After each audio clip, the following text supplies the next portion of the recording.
Tucson Speedway, this is Woody Cummins along with not only a super late model driver, Matt Levin, but today you're driving a Pro Stock number 20, which is right behind me. And I was talking to you before we went on air here, Matt, and after driving a super late model, this is like 2, maybe 3 steps down. So have you broke the accelerator pedal off yet, trying to get more power out of it? No, I haven't broken it yet, but I've definitely bent it maybe a little bit. Of course, the super late models, they have quite a bit of horsepower. We're upwards of 500 horsepower, where these are really a pure stock type car. And this is where I started in, though, back in '99. And I really enjoy getting back in these cars, and it reminds me of where we started and where we're going towards. And it's a lot of fun. It's still it's a heavier car, actually, than our super late model cars with less motor. So you really got to keep it's tougher to drive, in my opinion. You got to keep them wound up and keep the momentum going. Well, one thing I found out over the years of driving a little bit of everything, including the world-famous Woody wagon, is that by far the super late models are, when they're set up, are the easiest car in the world to drive, because your steering, your suspension, and your power ratio, if they're set up, it's a dream to drive. And I mean 100 laps. But these here, you'll work a little sweat up. How many pounds do you think you'll lose today? And you don't have any to lose. No, I don't have a whole lot to lose, and if I do, I don't know, I might lose out on my left side there. Would you need plenty of that? But no, actually, it's a beautiful day here at Tucson Raceway, and I'm excited. Hopefully, we can see a lot of fans out here.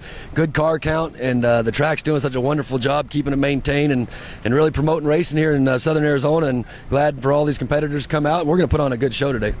Well, Matt, one of the things that we'd like to tell our fans about, and as we work with Marina and Jackie and Cody and Andrew with the Bobcat TV program, and this will be posted on YouTube and possibly a Facebook, how important are sponsors to you?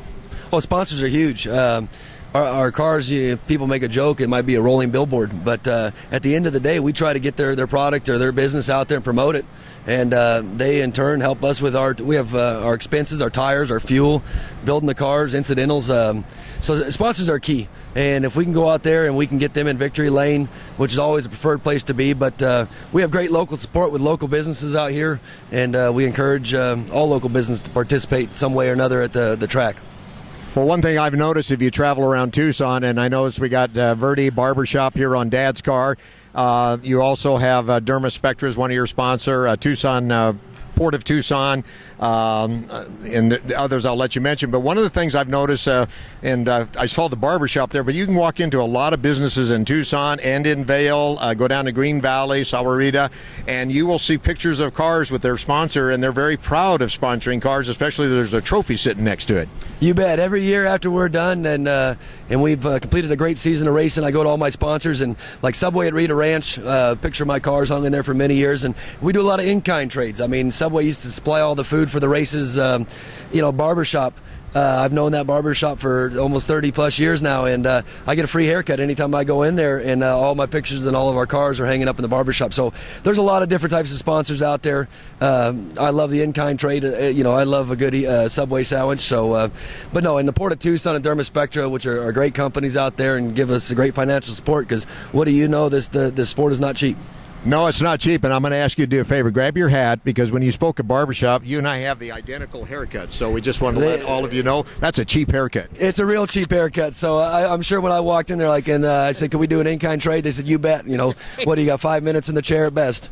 I call it the drive-by. One side, drive through the door, and then drives by the other side. So, Matt, want to wish you best of luck. I know your dad's a very good competitor. And a little side story, drivers, we talk a lot about stuff. Just a moment ago, I was talking to Matt about where he came from, because we were talking about the 38 degree below wind chill Minneapolis, where my daughter's at right now, and Nebraska came up where I'm from originally, and it turns out that his father, Alan, and I grew up about 50 miles from each other, and there's a couple of famous racetracks back there that we competed at. So it's a small fraternity that spreads not only to Tucson but all over our country. Oh, you bet. No, and we have great friendships out here. Ron Norman, one of my best friends over here, you guys talked to earlier, and we share the same shop.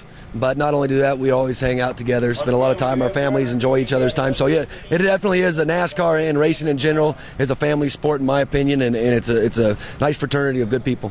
And if you want to see family, if Matt wins this today, there will be a lot of young kids and wives and girlfriends out there with the orange shirts on. So stand by for the finish of this big Pro Stock Arizona Championship. 50 laps, 1,500 to win. Thank you very much, Matt. Hey, I appreciate it. Thank you much.